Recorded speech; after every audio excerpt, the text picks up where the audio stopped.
Hi students, today we're going to be looking more at object-oriented programming and specifically focusing on algorithm analysis, algorithm definition, and computational complexity.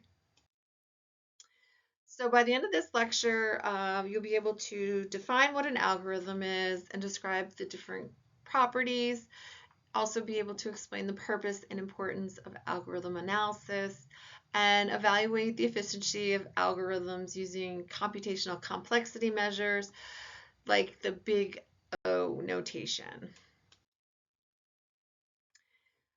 So here we're defining what an algorithm is. So an algorithm is just a step-by-step set of instructions for solving a problem or completing a task. A simple way to think about it is like a recipe, and we've talked about this before in class. So a recipe tells you exactly what steps to follow to make something, and an algorithm does the same thing for a computer. So it tells the computer what to do, in what order to get a result. And algorithms usually start with some kind of input, which means information going in, right? And we've done this. And then the computer processes that information by following the steps of the algorithm. And finally, it will produce some output, right? So whatever the results are. So for example, if you log onto a website, your username and password are the input. The system checks them using a set of steps, and then the output is either access granted or access denied. Now, a good algorithm has to be clear, finite, and effective. So clear means that each step should be easy to understand and not confusing. Finite means that it has an end at some point to it, so it cannot go on forever. And we talked about this before in class, those infinite loops, right, that just will keep going, going, and going. And oftentimes that's not what we want, although there are sometimes we do. But generally it should be finite. And effective means the steps actually work and solve the problem. So it's also important to know that there can be more than one algorithm for the same problem. So different programmers might come up with the different step-by-step solution, and that's perfectly fine. And you do this in class. Also, the same algorithm can be written in different programming languages used on different platforms. So even if the code looks different, the underlying logic or process can still be the same. So here's an example of an algorithm in action. The goal is to calculate the average of numbers in a list. So on the left side, you can see the step-by-step logic. And on the right side, you can see what it looks like in Python code. The algorithm starts by setting a variable called a total equal to 0. And we do that because we need a place to keep track of the sum as we go through the list. Then the program looks at each number in the list one at a time and adds it to the total. So if the list is 5, 13, 25, and 30, the program keeps adding those together until it has the full sum. And then once all the numbers have been added, the program calculates the average. And it does that by dividing the total by the number of items in the list. And as we know, this should be familiar, in Python, len numbers gives us how many numbers are in the list.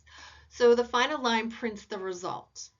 So this is a good example of how an algorithm becomes code. The algorithm is the step-by-step plan, and the Python code is the implementation of that plan. The input here is a list of numbers, and the output is one average value. And this also shows that algorithms help break a problem into simple logical steps that a computer can follow.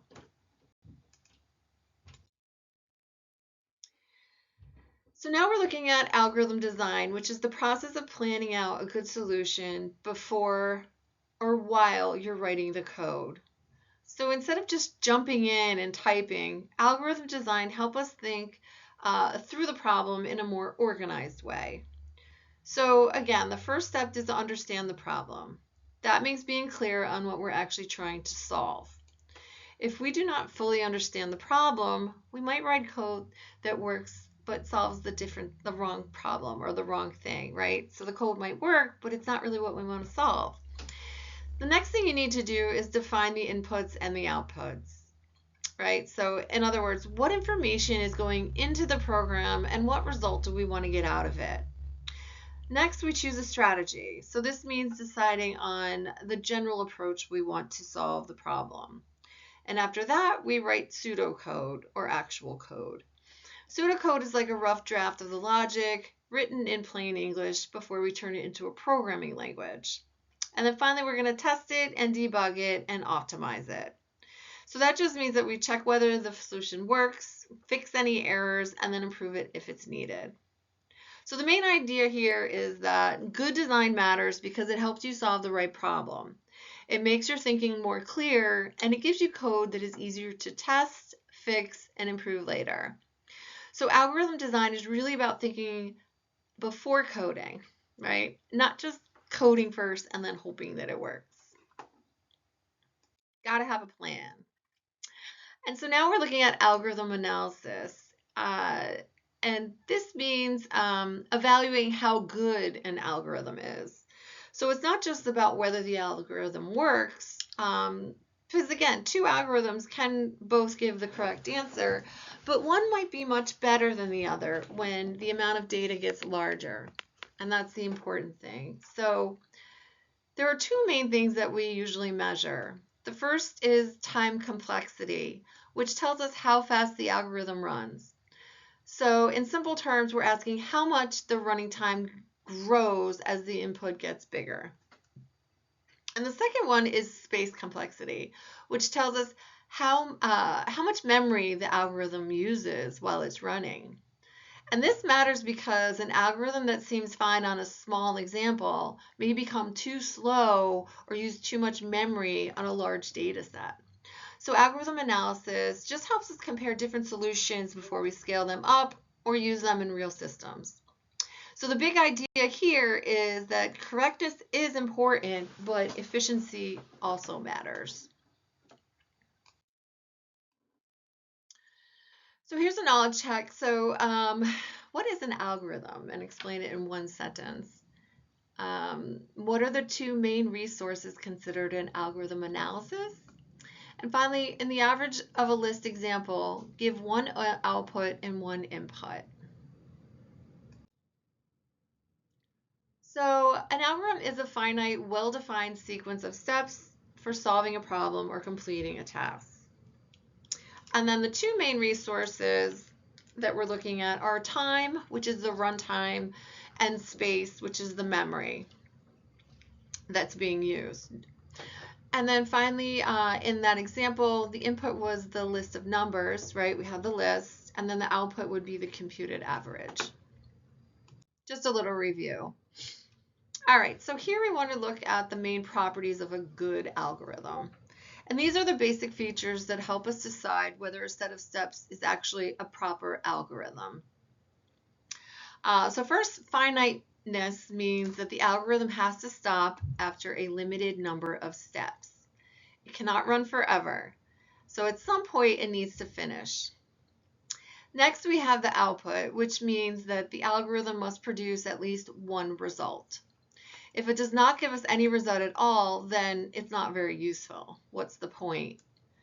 Third is definiteness. So here this means that each step has to be clear and specific. So the instructions should not be vague or confusing. Every step should say exactly what needs to happen. And then fourth, we have effectiveness, which means that each step should be simple enough that it can actually be carried out exactly as it's written. So in other words, the steps have to be practical, not impossible or overly unclear. And then finally, input. That means that an algorithm must take 0 or more inputs. And some algorithms need information from user or other system. Others may already have everything they need already built in, so it depends. And the reason we need these properties is because they help make sure algorithms are correct, efficient, and understandable. If an algorithm is clear, produces a result, takes usable input, and eventually stops, then it's much easier to trust and to work with. So here we're focusing on one specific algorithm property, and that's finiteness. Again, that means that an algorithm must come to an end after a limited number of steps. And so we don't want it to run forever. A proper algorithm should keep moving towards a result and then eventually stop. So here on the slide, the finite example uses for I in range 5. So that means the loop will run a set number of times, specifically here 5, and then it's going to stop because it has a clear endpoint. This means that it meets the idea of finiteness. And so we know exactly when it will be done. The non-finite example uses while true. So that means the condition is always true. So the loop keeps going on forever unless something inside this loop stops it. So in this version here, nothing stops it. So it just keeps printing over and over and over. And this is that infinite loop that we talked about in class. So this is not going to have finiteness. So if we think about this class prompt, the first algorithm runs a limited number of steps and reaches an endpoint, and then the second one doesn't. So the big idea is that a good algorithm needs to finish. If it never ends, then it cannot fully solve the problem in a useful way. So now let's look at another problem, definiteness. So that means, again, that every step in the algorithm must be clear, specific, and exact. A person or a computer should know exactly what to do at each step without guessing. And so on this slide, the example on the left is labeled ambiguous instruction. The problem there is that the steps are not fully clear or properly defined. If instructions are vague, different people might interpret them in different ways, and a computer cannot reliably follow unclear directions. Computers are dumb. They only understand what you tell them to do. So that will just make the algorithm harder to test and more likely to fail.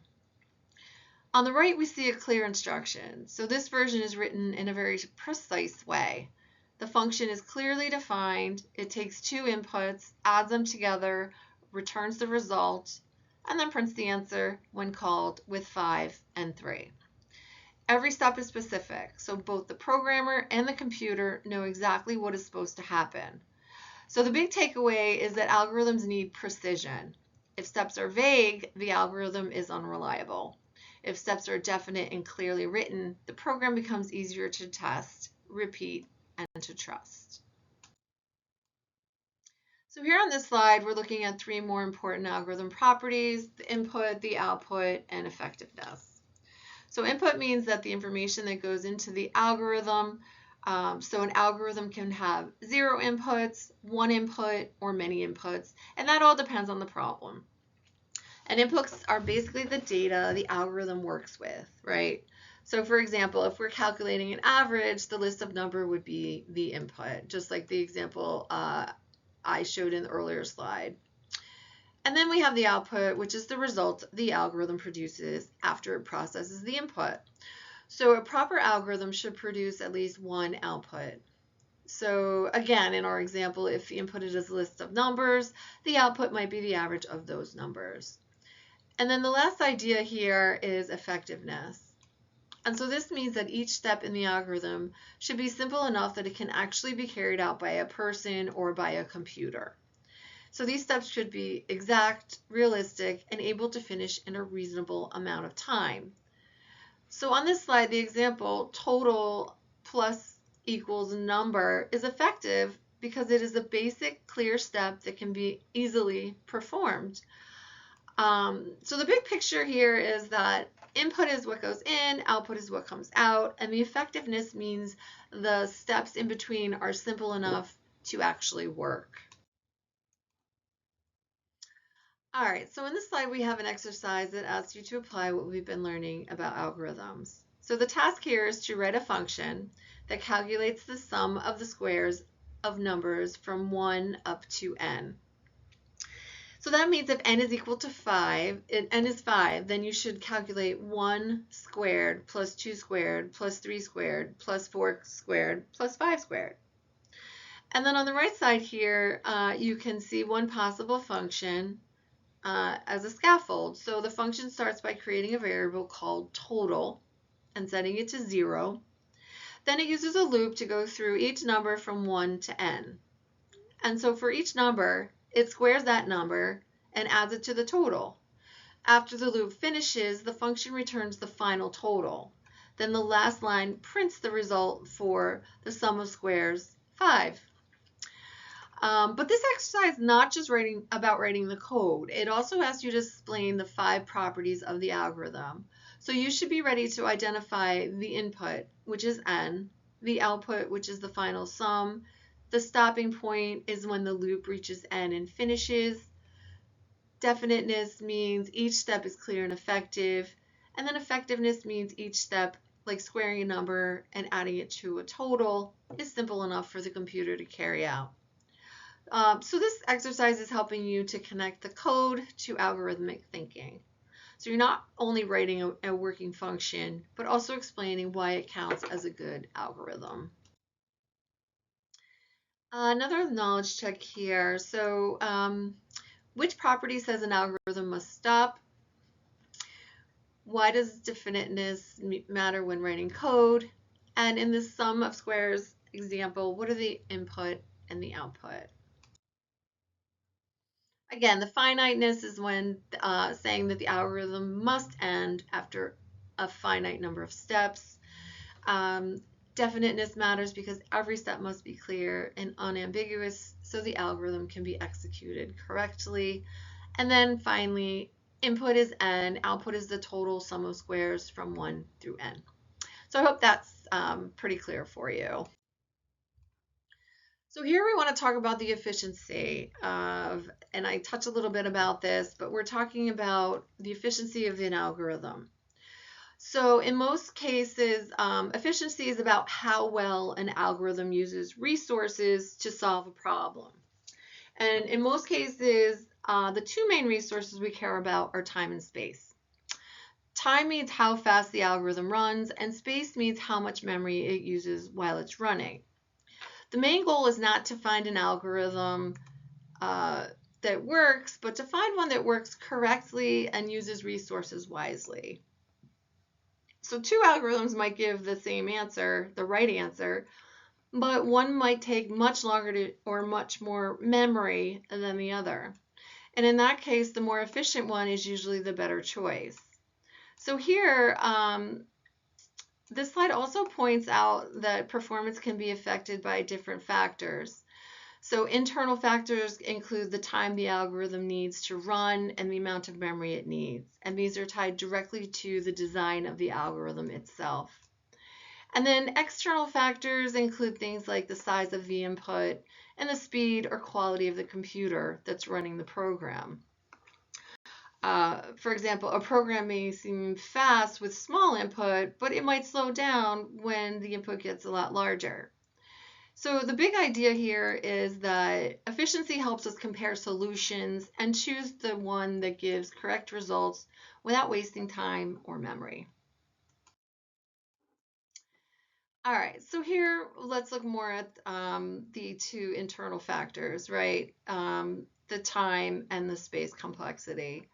So time complexity is about how long an algorithm takes as the input gets bigger. So we're basically asking how much work the algorithm has to do. One way to think about it is to ask how many instructions are being executed. We also want to ask what affects the runtime. So for example, does the algorithm go through the data once, or does it have like nested loops that make it do much more work?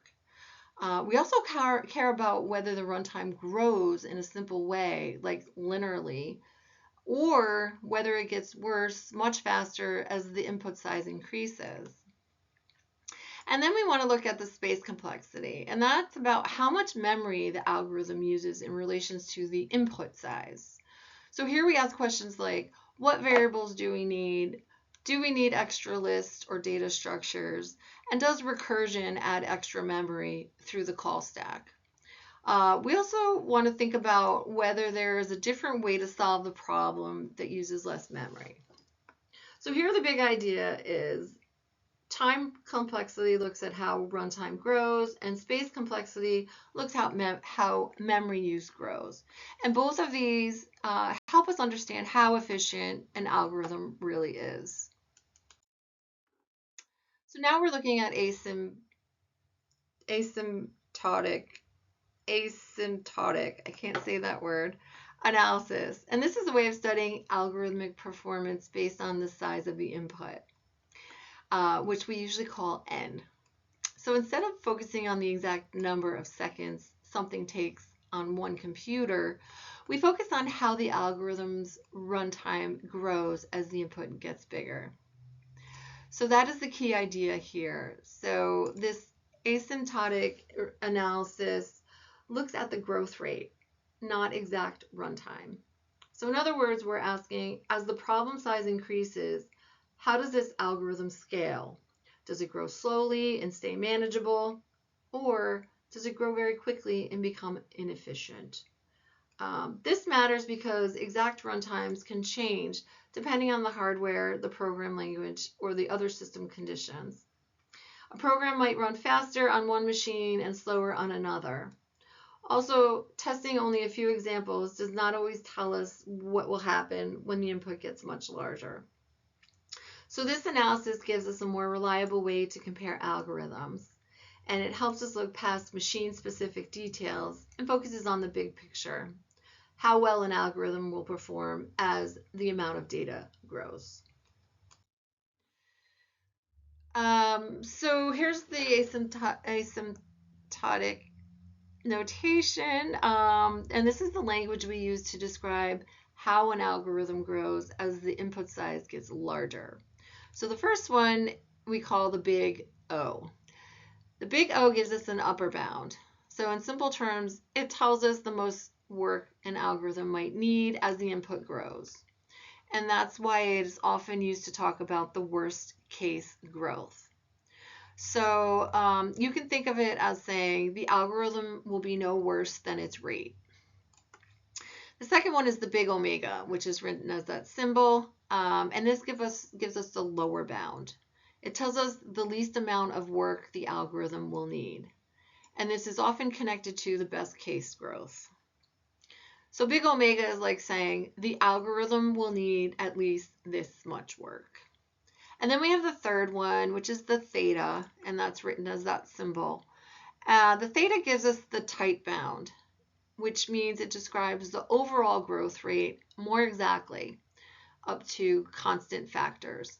So, in other words, if big O is the upper limit and big omega is the lower limit, theta is when both match closely enough that we can say that this is the algorithm's general growth rate.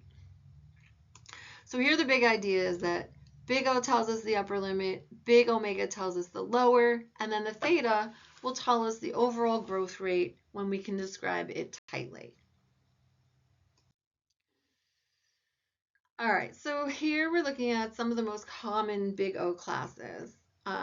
So first, O1 means constant time, and this means that the algorithm takes about the same amount of time no matter how large the input is. A common example is accessing one item in a list by its index. So whether the list has 10 items or 10,000 items, getting one item directly is still fast. The next we have the O log n, which means logarithmic time. So this happens when the algorithm keeps cutting the problem down into smaller pieces. A classic example is binary search. So instead of checking every item one by one, it keeps dividing the search space in half, which makes it much more efficient. Then we have O of n, which is linear time. And this means the runtime grows in direct proportion to the input size. So if the list gets twice as big, the work roughly doubles. A simple example is traversing a list once from the beginning to the end. And then after that, we have the O n log n, and this is called the linear arithmetic time. It's a little slower than linear time, but it's still considered efficient for many important problems. A common example is efficient sorting algorithms. And then finally, we have the O(n) squared, which means the quadratic time.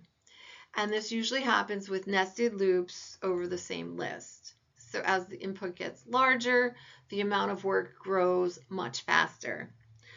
So for example, doubling the input can make the work about 4 times larger. So the main takeaway here is that the big O classes help us to compare algorithms. So in general, lower growth rates are better because they scale more efficiently as the input size increases. So which notation is typically used to describe worst case upper bound? If an algorithm loops through n items once, what time complexity is it usually? And then why do we use asymptotic analysis instead of relying only on exact runtime measurements? So the big O notation describes the worst upper bound. A single pass through n items is usually O of n. And then because exact runtimes depend on hardware and test conditions, asymptotic analysis shows how performance scales as input grows. All right, so on this slide, we're focusing on space complexity, which is about how much memory an algorithm needs in order to finish running. So again, while time complexity asks how fast it runs, space complexity asks how much memory does it use. So this includes different kinds of memory use, and it can include the memory needed to store the input data, the variables, and the constants used in the program, any extra data structures like lists or dictionaries, and even memory used by function calls or recursion through like the call stack. And this matters because in large data sets or systems with limited memory, an algorithm that uses too much space can become a problem, even if it runs quickly. More efficient algorithms can help reduce memory overhead, lower power use, reduce storage needs. And that's especially important in situations like large-scale systems, mobile devices, or embedded systems where resources may be limited. So just like with complexity, we also use big O notation to describe space complexity. So the big idea is that space complexity helps us measure and compare how memory use grows as the input gets larger. So again, here we have O of 1, and that's constant space, and that's where we have very few variables. O of n is the linear space, similar to time complexities. And this would be like an array or extra list proportional to input size. O of n squared, again, is quadratic space. And this is if we had like a 2D array or a table. And then O log of n would be logarithmic space. And again, this would be kind of like that recursion in this divide and conquer type algorithm. So yeah, just like the time, the main idea here is that these classes help us understand how much extra memory an algorithm needs, right? Lower growth is usually better because it means the algorithm can handle larger inputs more efficiently. So here we're going to compare both the time and the space. They measure different things again, as we know. And we just have like the focus here. This is a great table just to refer to of what we just talked about. And here's some quick review questions. If you create a second copy of a list with n items, what space complexity does that add? Give one example of a time-space trade-off. And when is space complexity equally, especially important? And the answers are, for the first one, creating a second copy of a list of n items adds O(n) space. An example would be an algorithm may run faster by storing extra data, but that increases memory use. And then finally, space complexity is especially important for large data sets, right? Or embedded systems, or any other memory limited environments. So here's some references, just if you wanted to do a little deeper dive, but that's it for this lecture slide for this week, and I will end it right there.